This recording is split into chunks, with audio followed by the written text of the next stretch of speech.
In today's lesson, we're going to convert recurring decimals into fractions. So, for example, if we have 0.2 and we just wish to change that into a fraction, we can write that as 2/10, which is 1/5. Or let's say we have 0.34.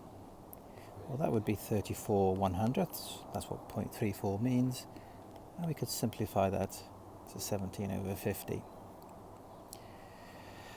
But what happens when we have to convert a recurring decimal? Now let's just have a look what that means. So 0.2 recurring means 0.22222, and so on.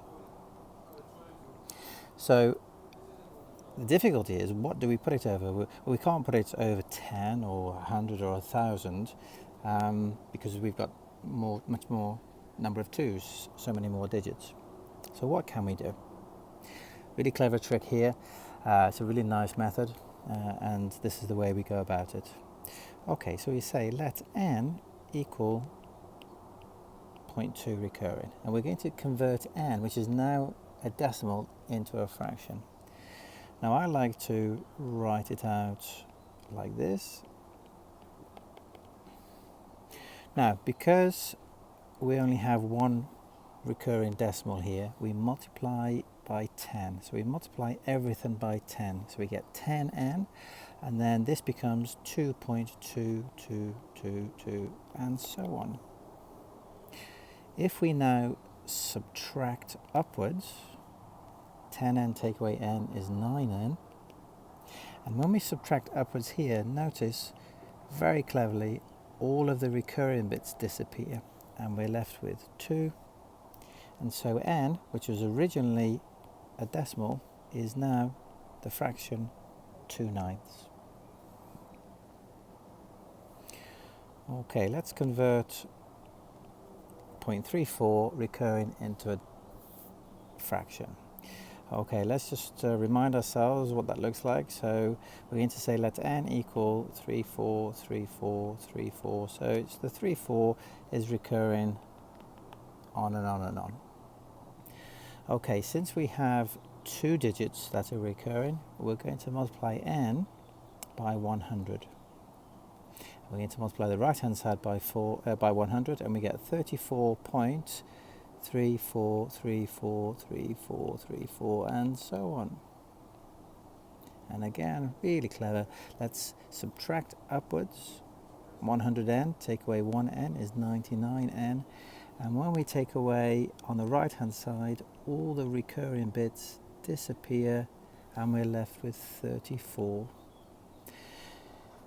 So n is equal to 34/99. So again, n is now a fraction when originally it was a decimal.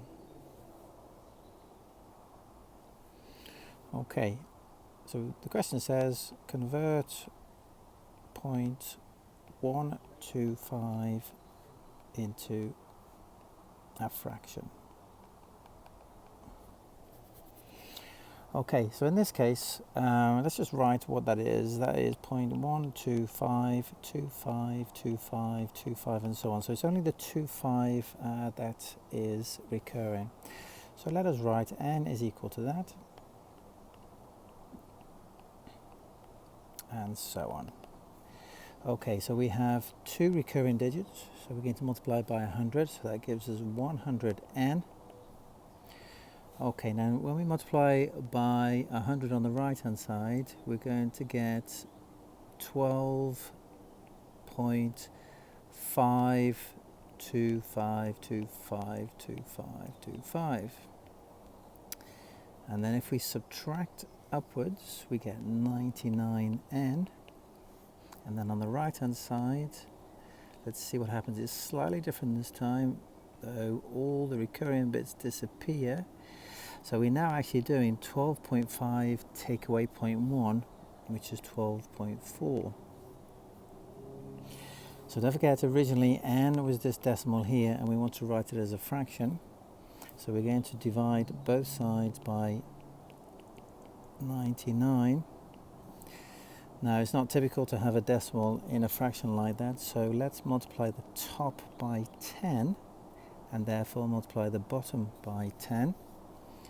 So that's our fraction, and then we just want to simplify that, noticing that they're both even, so we divide by 2, and that gives us 62 over 495.